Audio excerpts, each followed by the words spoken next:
Bonjour à tous, bienvenue chez Vendez votre camping-car. Aujourd'hui, on va faire un point marché, mais pas sur les marques, plutôt sur les porteurs.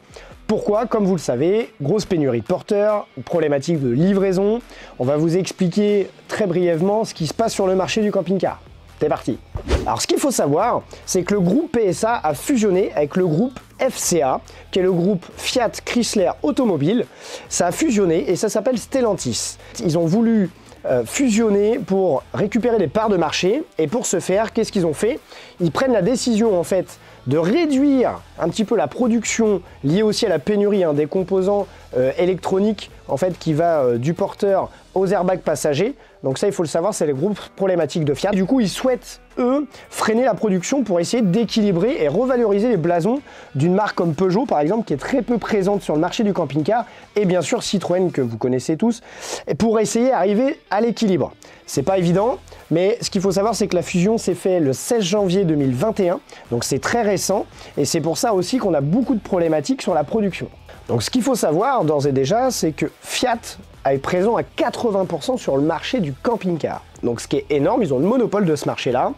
Donc en fait, avec la fusion de Stellantis, leur stratégie, ils essayent de faire perdre des parts de marché à Fiat pour essayer d'équilibrer le groupe PSA, donc Peugeot, Citroën. Donc l'équilibre va être compliqué, mais pour vous donner, je vais vous donner des chiffres de l'année 2021 à 2022.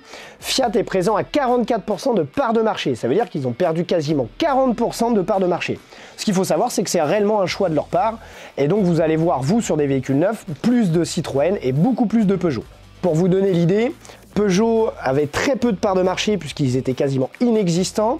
Ils ont bondi de 500% de parts de marché. Alors vous allez me dire c'est énorme. Ça représente 2,4% de parts de marché, ce qui n'est pas énorme, mais pour eux c'est quand même important. Citroën est présent à 17,5% de parts de marché. Donc si on fusionne les deux, on est vraiment parti sur un équilibre d'ici quelques années. On va parler également de la marque Ford et plus précisément la reconquête de Ford, puisque Ford arrive très rapidement sur le marché. Beaucoup de marques souhaitent les équiper, notamment Detlef et aussi Bürstner qui avait arrêté il y a quelques années jusqu'en 2010 ou 12. Donc Ford avec 16,3% de part de marché, c'est 1% de part de marché de moins que Citroën. Donc ça arrive vraiment en force. Attention, vous allez voir de plus en plus, surtout sur l'année 2023. Donc Ford met les bouchées doubles pour pouvoir livrer beaucoup plus de véhicules et de pouvoir récupérer plus de parts de marché. Donc pour contrer Ford, le groupe FCA profite de la fusion avec PSA pour pouvoir produire plus de véhicules et surtout pallier au manque de Fiat. Ça c'est très important et comme vous le savez, depuis plus de 2 ans, on a beaucoup de mal à se faire alimenter en Fiat. Et aujourd'hui les délais sont 18 à 24 mois, ça dépend des marques, donc c'est très compliqué.